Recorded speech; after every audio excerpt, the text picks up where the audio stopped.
So that's the biggest thing. You know what? It's I think at this stage it's crapping myself and being excited in kind of equal measures, and it kind of drifts from one to the other.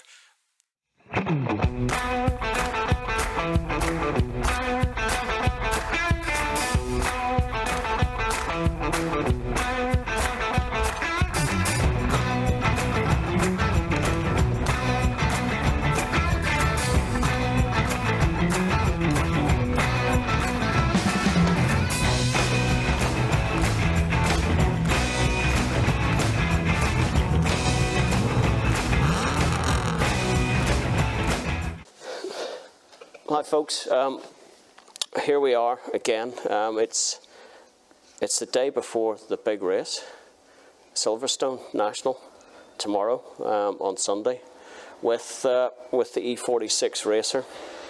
So Mike Jacobs is here with me, AE Racing, that's his thing, and Mike's been very kind to share the drive with me here.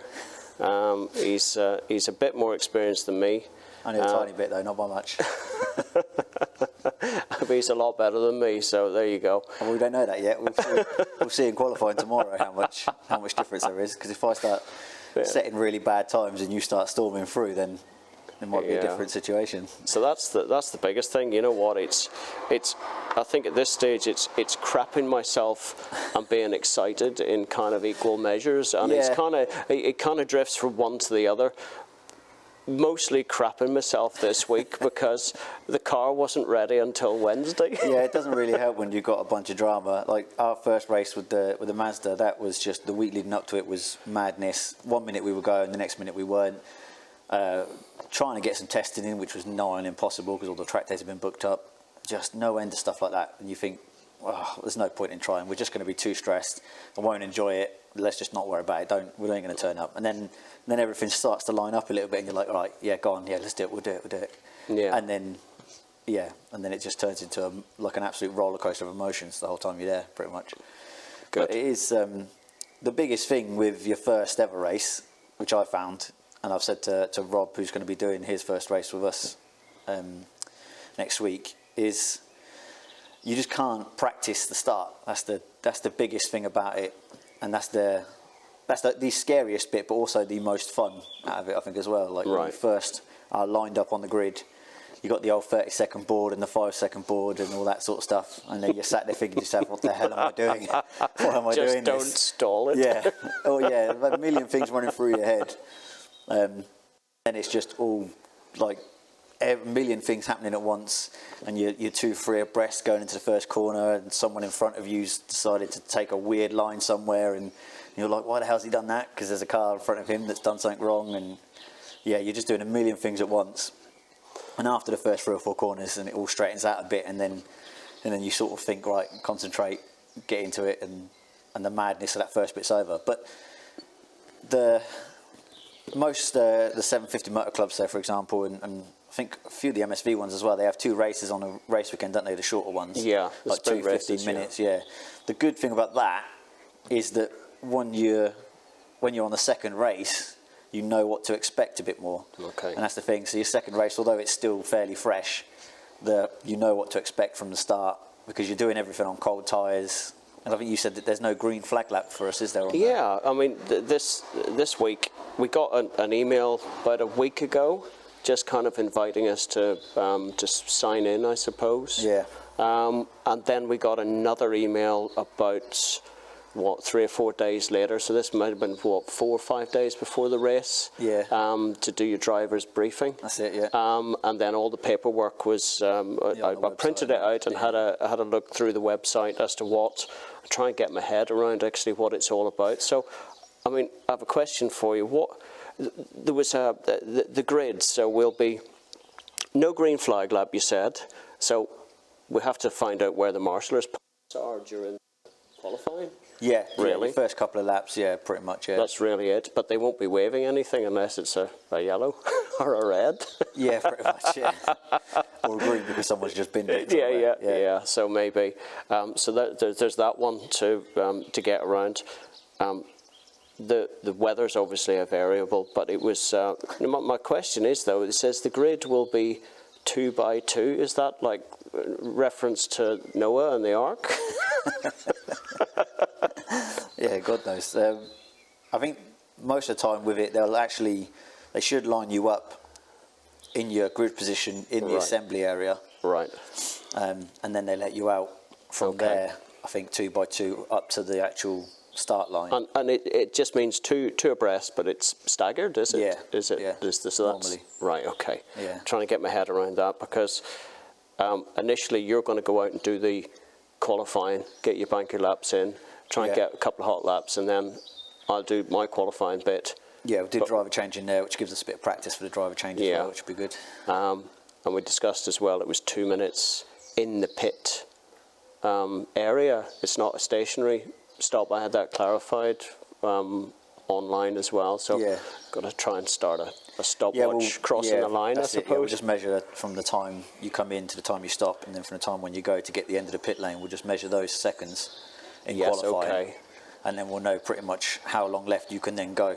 You can and yes, get up to the pit limit speed and just go straight out. Yeah. I mean, I wouldn't release this until after the race. Yeah. Just so we haven't told anyone else about that, because I reckon a few people will trip up with that. They might. Yeah, because if they're used to the 2 minutes, I would have, like you said before, I would have expected it to be you 2 stop minutes stationary. then 2 minutes. Yeah. So we might get a good jump on a fair few people hopefully if they fuck it up. And another guy let slip online that it was 2 minutes 30. Yeah, it used to be 2 minutes 30, so we might have a bunch of people sit at 2 minutes 30 at a stop.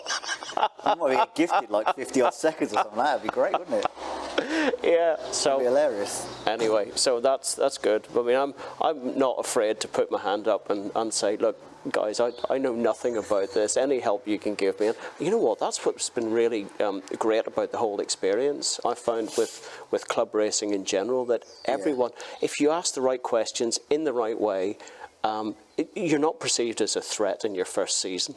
Yeah, you shouldn't really be, but yeah. Well, that's most people shouldn't be. Yeah. But so it is. I mean, the thing with it is, and we've had the same thing with all the guys that we've been getting into with the series and that, and many other series where I've known people in racing and that, and it normally is the best way to do it if you do want to get into any of the racing stuff is to just go to the series that you want to enter or you're thinking about entering, and just go and ask everyone questions, because most people are more than happy to talk about their car and what they've done and all the racing they've done and the problems they've done along the way as well. That's the other thing. So I mean, you did it quite a bit with this when it was asking the other guys for things like where they've come a cropper in certain things, and it does make a big difference. It will save you a hell of a lot of time and money. Money was the big thing. Making the wrong tyre choice or wheel choice or brake choice or whatever. A fair few £100 on a set of tyres that just are going to be nowhere near, and what everyone else is at. And for the most part, these people have made those mistakes already. So it's a case of learning from their mistakes, really. And the thing is as well is that everyone wants someone to race against. It would just be track days if it weren't for that. You want someone who's competitive and that you can have some good races with. And even when you're no matter where you are in the field, don't get me wrong, I'd rather be at the sharp end and winning races. But it don't matter where you are within the field, even if you're towards the back, as long as you've got a couple of people that you're actually racing with, you can have just as much fun battling with someone at the back as you would battling with someone at the front. Well, of course, we're going to be. You can see the Class C stickers on the car. So in this series, MSV Track Day Trophy, they kind of they grade their cars by brake horsepower per ton, power to weight, power to weight ratios, and in this case, it's power at the wheels, and that was done by dyno. So we had to go a few weeks back. Get the car dyno to get it certified, and this one turns out to be 189 brake horsepower to wheels, even though on a different dyno for the 750 club it's putting out 247 at the crank in the same thing. So how it's losing, almost 50 horses, through the drivetrain, I don't really understand. So anyway, the certificate's there. It's been sent off, and then the weight. They have their own one, don't they? The MSV ones. Yes, they had one specified dyno. That's the one you took it to? And that's the one everyone has to take it to. So you need a performance certificate to enter as such, you know, beforehand. Where I think the 750 Club are slightly different. They'll take it on. You will specify your horsepower, and then they'll dyno it to randomly to make sure that you're complying. So it's really strange how different clubs do different things, and I'm seeing slightly different ways of doing the same thing at the same track. It just is down, and that's where it really comes down to reading the pre-race briefing notes in detail. I mean, you've got to comply obviously with all the MSA stuff, and that's the kind of the bigger body of it all. But the individual series regulations or formula regulations make a huge difference. And trying to get your head around it all is... You do have to reread them about 10 times, and then they'll make a reference back to like the MSA book, and it'll be like section Q4, and you're like, oh Jesus Christ, I don't know what Q4 is. Go back, read through that, and then before you know it, you start going a bit blind from all the stuff. Well, we did it with our car. The amount of times we were sort of going through something, then I'd have to think like, I better go and double check that, go back, look at it, see that you've got to do this to that spec or this to that, and you're like, oh Jesus Christ. And even then I still missed a couple of things that a couple of the guys in the series have helped me out with, and they've picked up either on the videos we put up or I've just messaged them and said, how did you do this? And then it does make a big difference. But I mean, I know you built a lot of this, but did you get the same sort, you haven't had too many issues, have you, with the building this? Not really. It was only if you look at the previous videos I put out, you'll see the whole thing about the diff dilemma that we had. We both tested this car on just a regular track day at Silverstone International Circuit. So we're racing at the National tomorrow, but we've been out in the International Circuit, and I think you saw immediately that the drive ratio that was in the back was... was suitable for driving to Tesco's, but not really around Silverstone. No, not at all. I don't think we ever got anywhere near the top end of fourth, I don't think, was it? No, it was third and fourth. It was a 2-gear gearbox. So hopefully with the ratio change, I felt it just driving it around the road. Of course, this car's road legal. It's got an MOT and all the rest of it. So luckily I can just do changes and drive it. Drive it around and see if it makes a difference. And it was immediately obvious that we had a race car now. Yeah, they do say about how much it transforms the car having a different diff in the back of it. But we're going to have to relearn things somewhat. Yeah, that's going to be the thing. Yeah, it's qualifying. Which gears we want to be in out of corners. And it's going to be a crash course in it, basically. Yeah, it's going to be. You've done national in this, haven't you? Yes, I did. On track day, wasn't it? Or test day? It was on a. I wasn't expecting. You know what? This is the first race for the car. However, I've been to Silverstone twice. I've been to Brands Hatch once doing my ARDS test in the car. So I've driven the car around both Silverstone circuits, round the Brands Indy as well, with an instructor, because obviously I wanted it, and it really made a huge difference, to getting lines, breaking points. Knowledge of the track can be so huge. Yeah, fantastic. Local knowledge as well, how much curb to take and all the rest of it, and not to be afraid. He says, no, you need to go, and I'm going as fast as I can. So anyway, so that was it. But the forums are great online on Facebook.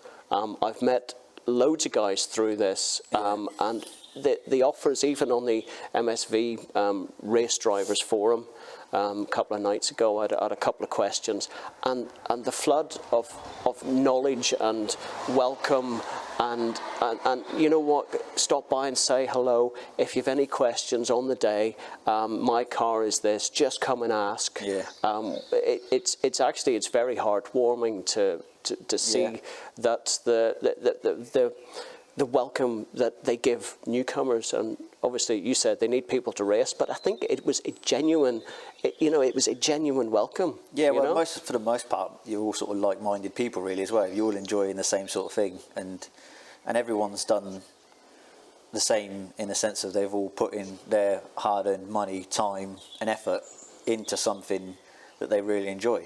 So when you find a bunch of people who like doing exactly the same thing as you want to share it all with them as well. You know what I mean? That's the thing with it all. Just going on from that, then, what what advice can you give me for the day? Is that, I mean, I know we've discussed at length at various bits, but just have you any pearls of wisdom?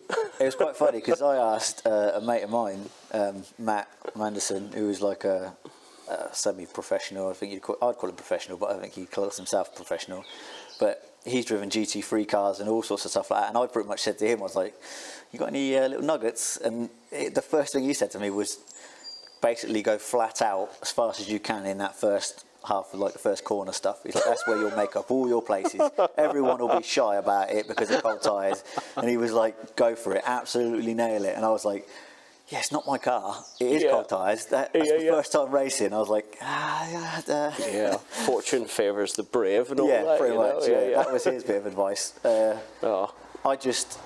My first time, like I say, it's not overthinking everything really, and it's trying to enjoy all of it as well, because you are so wrapped up in worrying about this, worrying about that. And I'm normally, for the most part, fairly calm right up till I'm sat in the car, either in the assembly area or in the pit lane bit, or queuing up for the grid. And even when I was like doing the bikes on the track days and stuff like that, I'm exactly the same. I feel all calm and everything like that, and then I get onto the bit where you're about to go and I'm like, oh crap, what am I doing? Yeah, why am I here? Yeah, I'm sure I'll have a moment brick it for like a second, but then as soon as the lights go and everything starts moving, you just got to focus on it really, and it will all come surprisingly natural as well. That's the thing I find with it. Once you get into it, you just find yourself properly going for it, because everything just sort of starts to take over. And the only other thing I would say is it's very easy to follow someone, in the sense of get trapped into following them. Okay. And I've found that more with the bikes than the cars. You focus on them too much. It can easily happen where you focus on them rather than your braking point and your corner that you're meant to be looking through when you're going around. Because obviously you're paying attention to what they're doing in case they mess up, or because you're trying to be faster than them. But it's easy for them to outbrake themselves because they're scared that you're going to try and outbrake them, and then they'll miss their braking point, and before you know it, you just followed each other. On the bikes, it was all the time. You'd see someone going a bit hot, and then you'd focus on them, start braking, and be like, oh, he's getting squirrely. And you're doing the same thing, and then before you know it, you're both just running really wide, and you're both messed up. It's quite funny when you do it, but it's you do know that you'll be all mic'd up in the car, and you'll have really? Yeah. So the intention is, the plan is anyway, I've got a little mic that just on the shoulder strap. Okay. It just comes through the loop and it just sits on the shoulder strap. So hopefully. Machine. And absolutely. Yeah. No, that'll be fine. Mostly. So I just thought, you know what, if we may as well just immerse ourselves in the whole thing. It's worth it as well though, because some of the stuff, I mean, the amount of times I've done something and then I've been like yelling in my helmet or so happy with myself for it, but from the outset it probably looks like absolutely nothing, and you think you've caught the biggest slide in the world, and you're like, I'm a drift champion at this point. You see a replay from outside of it and it was like, and you're like, yeah, that's terrible. In the car it feels amazing. Worse than it is. Yeah. So up to this point, it's been 9 months in the building of the car, a frantic few days where I really should have probably encountered this a lot sooner than we had, but we didn't know until we started testing that it wasn't really. I had an inkling that it might have been too long, but did nothing about it really. It's the importance of testing though. That's the thing with it. Until you've done it, you just don't know. You could have gone the other way and thought, oh, I'll make it a shorter ratio, and then been too far and got it wrong, you know what I mean? And then you never know. And then I think my other issue was that you just end up just throwing cash at it. Yeah. And I realised, easily done as well. I realised there's no such thing. I thought this would have been, say, cheap motorsport. There is no such thing. There's entry-level motorsport and cheap motorsport. They're not the same thing. No, not at all. So, I mean, all in all, I think I've got about 15 grand in the car. I've got receipts for 22 grand because I obviously bought it cheap. Yeah. The roll cage was in, there was the Quaife ATB was in, the light and flywheel and clutch was in. So there are lots of the big ticket items that I got, and with all race cars, you'll never get your money back. No, well, unless you start winning in it. And then well, maybe, and then it has a added premium. Yeah, that's it, yeah. Once it's a race-winning car, then you can charge a lot more for it. Okay, well, maybe Provenance, but we'll just take it easy and try and keep Pull your finger up Sunday and you'll be... just think of the money as you win. You certainly don't do it for the money, not for the prize money or the or the tin pot. So I think the whole thing is just to have a bit of fun on, say on Sunday, but a bit of fun tomorrow. Yeah, it's just it's how to explain it really. It's you're testing yourself for the most part, if you know what I mean. It's seeing how you got other people to test yourself against, but it's just seeing how you perform against everyone else and where you can better yourself, and you know where you think you might find areas that you think, oh, that's where I'm messing up. Because once you're in the race and it's all happening at 1 million miles an hour, and you start to even out a little bit, and then you can start focusing on, like I say, you get little battles between you. You'll find one person who's probably fairly similar to you pace-wise, and then you just narrow in on that, and before you know it, you're literally just trying to find where you can just edge them a little bit in that one corner or in the next corner. Fair enough. And that's when I find that's when it gets really, really fun, because you're just seeing if you can get a slightly better run out of this last corner, and just thinking whilst you're doing it sort of on your feet, you know, thinking where am I going to try and get the time on this guy, and where am I going to try and pass him. And how do you find the the disparity in, because we have 4 classes out tomorrow, A, B, C and D. Obviously the faster boys are class A. Yeah, I mean, I've not done a massive amount where you've got huge differences really. So I've done 750 Formula and the MGA, so a bit of the classic stuff really. Okay. The classics, they had a little bit of that in there, where there was a couple of faster cars and then a couple of much slower cars, and the getting past the slower cars is the scarier bit, shall I say? Okay. So it's their problem, not ours. If you're the faster car, it's your problem. Yes, exactly. Yeah. So the thing is, like, so I had this discussion with Rob the other day actually, because obviously he's recently done his hours as well. Was the blue flag, which we shouldn't hopefully need to worry too much about in our series. Whereas with this one, depending on how much faster the top guys are, it's not so much, although it lets you know there's a faster car coming, but like I said, the onus is on them to pass you safely. But the thing that you need to do when you see a blue flag is just be predictable. Yes. So pretty much take your line, expect them, if they're coming up the inside, know that they're going to stuff it up there because they're going to be much faster, or expect them just to give them a bit of room. But, you know, it's basically things like if you're coming into the braking area, don't suddenly just think, I better get out of his way. Right, okay. And shift it off to one side. You see it. That's the difference. It's the speed difference that causes all the problems. And even on the classic race, I had it at one point where we come out of Lovefield, and I think it was like, I can't remember, there was an Aston. I know one of them was an Aston, because I thought, Jesus Christ, that's an expensive car. I don't want to get anywhere near that. And then there was something else that was much slower, and I had to pretty much, one of them moved. So I went to the inside of him because he moved to the outside, but then the Aston in front did the opposite and moved across to the inside instead of staying on his line. Yeah. And that was around the just as you're going onto the old start finish straight as well, which there is a kink there. So I then had to come from the inside of that to the outside as we were then coming around that last kink. And yeah. Oh, that was a bit of a squeaky bum moment, to be fair. A massive amount of money there. It wasn't my car I was in, which is obviously still worth a decent chunk.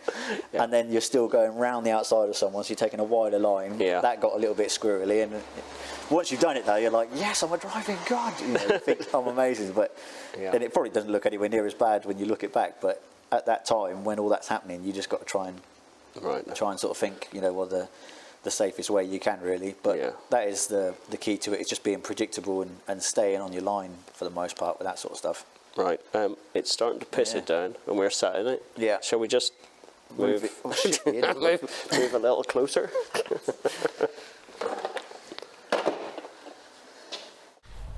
Right then. Well, slightly less wet now. Tiny bit. Yeah. No, that's all right. So the whole kind of the main reason for, you know, asking you and you agreeing to do it was trying to help me and ease me into the whole first race thing. Yeah. The other side of things is it's a 45-minute race, and my own concern was that it's too intense. There's too much going on. There's too much to keep track of. Yeah, for your first time, it's a bit in at the deep end. Yeah. And it's probably my fault for going for like mini endurance races in the first place. I mean, Yeah, what are the difference between that and a sprint race, for example? I mean, to be honest, value for money on it is still pretty good, really, when you consider it like actual race time and seat time in the car. Yeah. For the endurance stuff, that's definitely worth doing. And it's, from what I've found, I've done a 20-minute race where I've shared the same sort of thing with what I'm doing with you. And it's surprising. You do notice when you're about sort of 15-20 minutes in, you do think it feels like I've been out here for a long time. Yeah. Even at that point, you do think, oh Jesus, surely the checkered flag's got to be coming out anytime soon. But then, to the same effect as that, if you spent the whole time battling with someone, then the checkered flag comes up so quick, and you're like, it's completely the opposite way around. You're like, how did that go? It's gone so fast. But I think that's the main reason why we've got a couple of timers on the steering wheel as well. Yeah, that'll help. So we'll have a full countdown race timer. Keep track of it, yeah. And then we'll have a pit lane timer. Yeah, that's it. Yeah, I suppose. I'm not really sure whether we should be counting up or down, but certainly the race timer, I might do 45 minutes and 30 seconds and hit it on the 30-second flag board. Yeah. So it'll be counting down just on the top row, and then the bottom row we'll do something.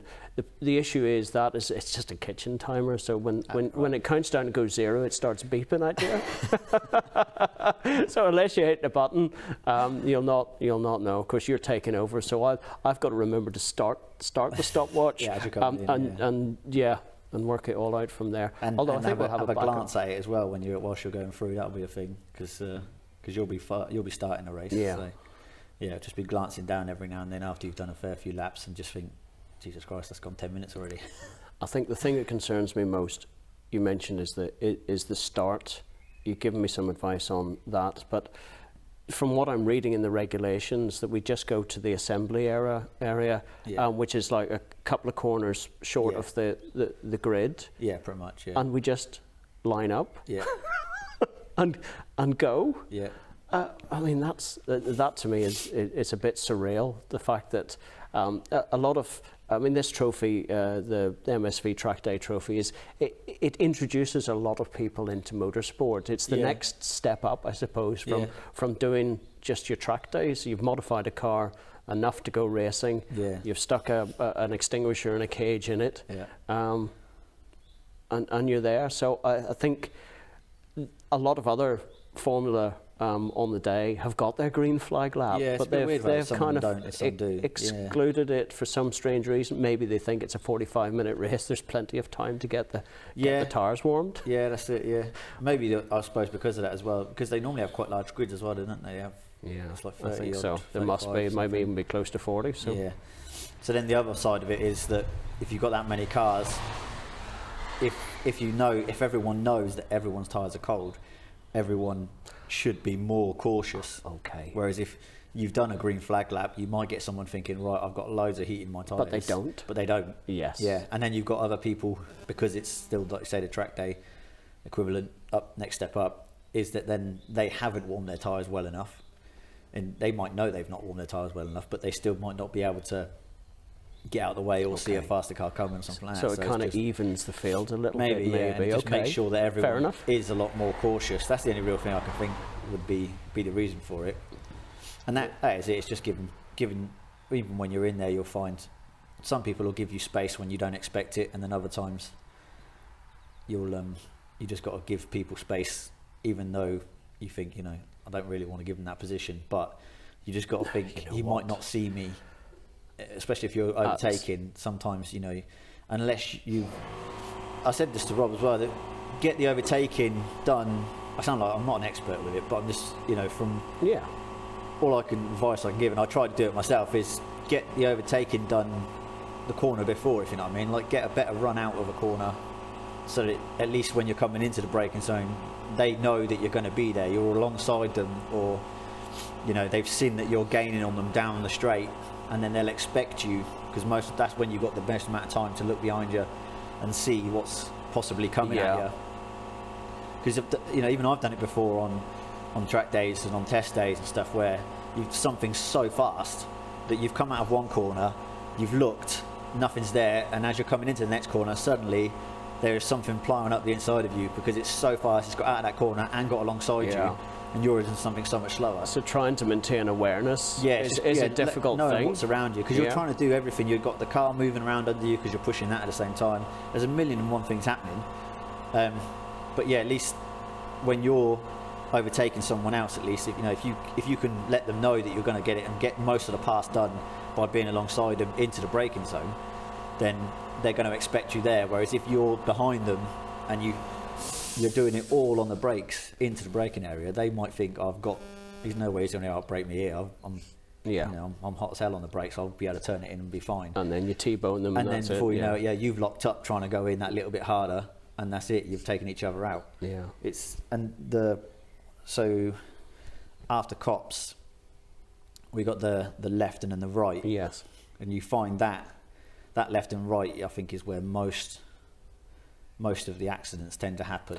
Okay, because it is fairly tight. You get people drifting out as well. Yeah. And you're moving across, turning left sort of as you're going, and you're trying to straight line the braking, but it doesn't take much if you're trying to avoid someone who's suddenly braking earlier than you expected in front of you to be out of shape, and then you're not slowing down anywhere near as much as you think. And then I've seen a couple of people where they've then gone across the grass, and if you go across the grass on the inside, then you've got no hope, and you are sliding into someone pretty quickly. Yeah, I can believe that. And I suppose everybody's trying to position themselves to get onto the Wellington Straight. Yeah, that's it, Wellington Straight, and that's it. You've got your two main straights there. Yeah. And that's probably it. Yeah, that's it. So that, and then the braking into that into Brooklands after Wellington, they're braking down into there. So like say if someone's got a decent run out of that last corner down the Wellington, that's when they'll be already alongside someone braking into there, rather than trying to do a late dive. There was a good piece of advice on the driver's notes to say that if there's been someone in your mirror and you can't see them, just assume they're right alongside, and naturally give them a half a car's width or a car's that's width. The thing as well. Like, so yours is obviously, you've got the big seat and you're enclosed, so your view is quite it can be restricted. Although it's a little road car and you've got the big mirror, and that is still and also it is. Noise. So with the little Mazda, you can hear things around you, and you've got a lot more view of everything around you. So it's quite nice for that sense of it, because you can see and hear everything a lot more than you can in that. And Matt, who I mentioned earlier, I sat in the GT3 Aston Martin that he drives, and how the hell they race each other in that is, you can't see anything. Honestly, you can't see bugger all. The seats are like there's a net there, and the bonnet is just like, Matt stood at the end of the bonnet to where the front of the car was, and it felt like a million miles away, like the length of my race car is what it felt like. And the screen is like, you've got like that much to see out of, and you're sat so low in the car as well, and you've got like the whole console around you and stuff, and the side window is that big. It's insane. I'll try and forward you over some of the pictures for it. Yeah. But it's how the hell they do it. It's just mad. Yeah, they've got to really know what's around. But then that's for professional racers, as it were, Yeah, that's with it, big budgets and plenty of mechanics to fix the thing. Yeah. Or even then, there's only so much you can do. No, exactly. It's that kind of leads into it as well, though. Like when we've said before about the testing and stuff, although we were making a few changes, the biggest advantage you'll get is just bumming seat time, and that's it really. Just the more time you get used to the car, because you can keep making changes to it all the time, but until you're used to pushing the car and feeling where it wants to start moving on you and things like that, and just especially with race stuff, at least with that, like say you're straight in with a 20-minute section, that's a good amount of time. By the end of your session, you'll have been so much quicker than the beginning. You'll be massively surprised. Well, we need to wait and see. Yeah, you'll be all right. That's fine. good. But there's no substitute for it. And then the guys who have been racing for, lots and lots of years and done countless amounts, for them it's second nature in the sense of what they expect other people to do when they're on the track. Yeah. And it's the same sort of thing. You just can't beat time in the car, really. and getting comfortable in the car as well. I suppose the novice cross helps a little bit with that. At least if Yeah, people are that's it, coming yeah. up, they expect you to be a bit more unpredictable, perhaps. Yeah, they just might give you a slightly wider berth. Some guys, anyway. Some people, I think, just enjoy buzzing as quite close to you as they can, just for the fun of it. I have heard that, you know, certainly some of the Class A boys, they might not give you an awful lot of room or respect. So Just to show you how it's done. Just maybe, but you know what? They're doing their thing and we're doing ours. They ain't got time at the speed and they're we just, doing it. you know what? I'm not coming out and having any major expectations for tomorrow, except for I've enjoyed building the car, and I just hope that I get to enjoy racing it. Yeah, the sense of accomplishment of, like, I've only done, like I say, the first race of ours didn't go very well at all. But since then we've put an engine and gearbox in it and did the testing at Brands, and just even completing one test session and being able to send something that you've built around the track and it perform well, and you know, just that in itself I found it an amazing thing. That's from the happiest points throughout the whole thing, is just, you know, it's a weird thing. You've got to keep looking back and seeing, like, oh, it started like this, and then you got to this point, you're like, you hit a milestone, you're like, oh, this is amazing. And you get all the bad bits in between, and like gearboxes blowing up on you and stuff like that. But once you do get just a little bit of sense of what it's capable of, and the fact that you've done it, it is an amazing thing. If you haven't seen any of Mike and Rob's build, AE Racing is where you want to be at. They have documented the build of their low-cost Mazda. They're racing it this year in the 750 Motor Club. Yeah, as much as we can. There'll be a few dates that we'll probably miss just because the simulator side of things, but you can't get all the fun without some of the work. So it's yeah, and I'll stick a link somewhere down in the description so you can go across to that YouTube channel and see what you've been up to. But I think that's mostly it's just taking the piss out of ourselves. and why not? Exactly. You know what? Life's too short to take it that seriously. Yeah. So thanks very much, Mike, for firstly agreeing to have this little chat, and for all the help and advice that you've given me all the way through. You know what? I couldn't have done it without the help of others, and especially tomorrow. It's fantastic, and it's lovely that I can share it with someone that I know, and we can both have a bit of fun. It's not my race. It certainly is. It's our race, and I know you certainly enjoyed the car when we were out testing it. You were plenty of whoops in the helmet. Definitely. So I hope you enjoy yourself.